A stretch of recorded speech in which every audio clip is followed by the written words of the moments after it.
தமிழர் ஆட்சி பார்த்துட்டு இருக்க எல்லாருக்குமே வணக்கம். கல்யாண சுந்தரம் அவர்கள் சென்றிருந்த கார் ஒரு சின்ன விபத்தாயிருக்கு அப்படின்ற மாதிரி சொல்லப்படுது. அவருக்கு எந்த ஒரு விஷயமே ஆகல, சிறிய காயங்களோட உயிர் தப்பினார் அப்படின்றது ரொம்ப மகிழ்ச்சியான விஷயமா இருக்கு. அவர் சீக்கிரத்துல குணமடையணும்னு சொல்லிட்டு எல்லாருமே பிரார்த்திக்கிறாங்க. இந்த நிலையில இதை நாம் தமிழர் கட்சியினர் எல்லாருமே சாட்டை துறைமுக அதுல முதல்ல போட்டாரு அப்படின்றது ஒண்ணு இருக்கு. ரொம்ப கவனமா இருக்கணும் கல்யாண சுந்தரம் அவர்கள் அப்படின்றது ஒண்ணு இருக்கு. ஏன்னா மிக முக்கியமான பேச்சாளர், நல்ல மனிதர் அப்படின்றதெல்லாம் இருக்கு. அதை தான் நாம் தமிழர் கட்சியில இருக்கிற அனைத்து சொந்தங்களும் போட்டுட்டு இருக்காங்க. மணி செந்திலார் அவர்களா இருக்கட்டும், சாட்டை துரைமுருகன் அவர்களா இருக்கட்டும், நாம் தமிழர் கட்சியில இருக்கிற அனைவருமே இதை பகிர்ந்து வந்துட்டு இருக்காங்க அப்படின்றது ஒண்ணு இருக்கு. எனவே இந்த மாதிரியான அரசியல் வாழ்க்கைகள்ல நிறைய இந்த மாதிரி நடக்கும். பட் ஆனால் ரொம்ப கவனமா இருக்கணும் அப்படின்றது ஒண்ணு இருக்கு.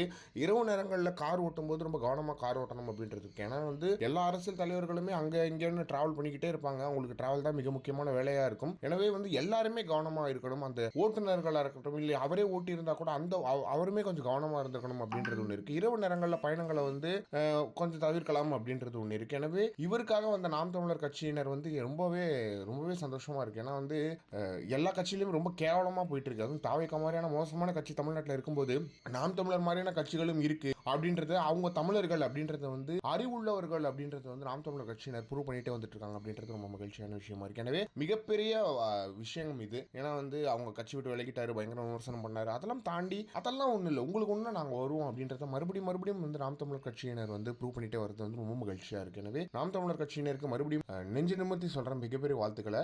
இதை பத்தி நீங்க என்ன நினைக்கிறீங்க அப்படின்றத மறக்காம கமெண்ட் பாக்ஸ்ல சொல்லுங்க.